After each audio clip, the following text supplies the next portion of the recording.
बोले गंगा मैया की, बोले कार्तिक महात्मा की। शौनक उवाच, शौनक जी कह रहे हैं कि इत्थं प्रभावो मासोऽयं कार्तिको विष्णुवल्लभ स्वामी द्रोहादि पापानि नश्यन्ति यद्व्रतादपि दत्तं च लभते पुण्यं यत्परेण कृतं विभो अदत्तं केन मार्गेण लभते मानवा खलु। हे सूत जी, कार्तिक महीने का ऐसा प्रभाव है कि बड़े से बड़ा पापी भी क्यों ना हो, और कार्तिक में स्नान, कार्तिक मातम के श्रवण, कार्तिक में दान पुण्य और भगवान की पूजा करने से सब पापों से मुक्त हो जाता है।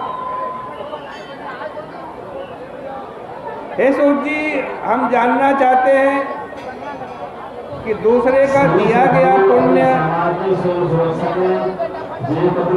प्राप्त होता है या नहीं मिलता है। बिना दिया हुआ वही पुण्य क्या मिल जाता है? कोई पुण्य कर रहा है, अपना पुण्य दे नहीं रहा है, फिर भी क्या हमें उसका पुण्य मिल सकता है?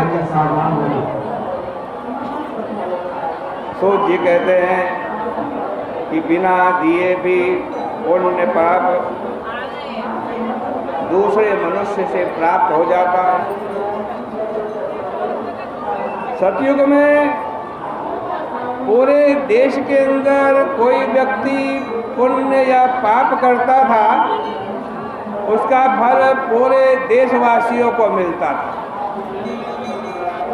त्रेता में ग्राम वालों को मिलता, द्वापर में तो केवल कुल के योगों को, एक कुल में कोई पाप या पुण्य करेगा उसका फल पूरे कुल के लोगों को मिले।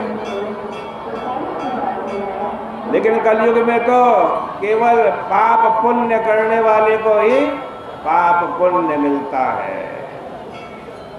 लेकिन फिर भी कुछ स्थान ऐसे हैं जहाँ पर दूसरे का किया गया पाप पुण्य भी हमें मिल जाता है।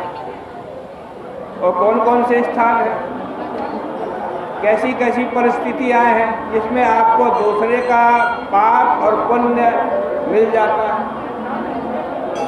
करें एक जगह मैथुन कर्म करने से, एक पात्र में भोजन करने से मनुष्य को पाप पुण्य का आधा आधा फल मिलता है। एक जगह भोजन करने से मनुष्य को पाप पुण्य कर्ता का चतुर्थ अंश मिल जाता है, चौथा अंश।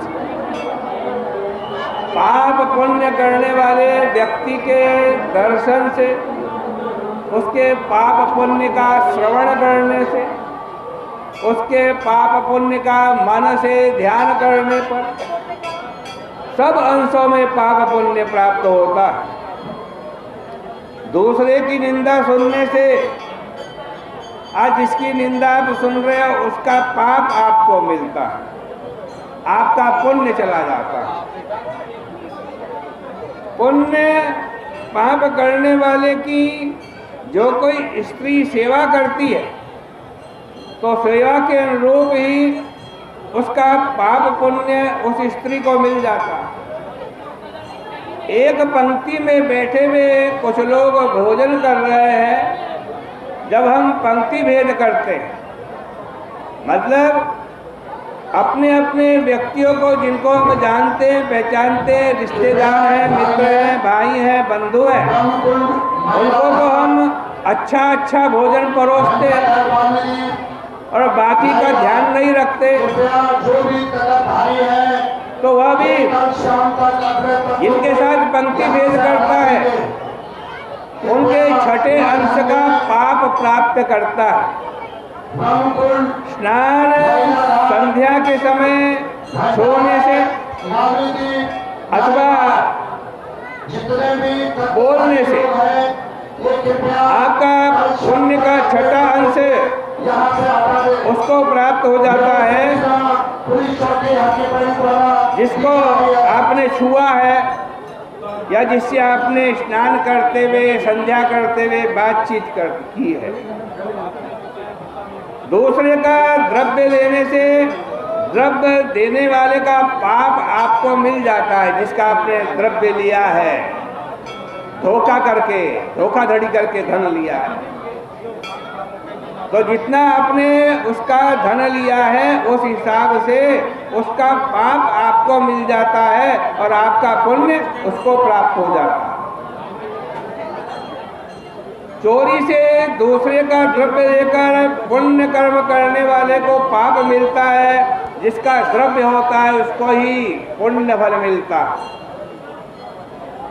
बिना ऋण दिए मरने वाले का पुण्य धन के अनुसार धनी प्राप्त करता है।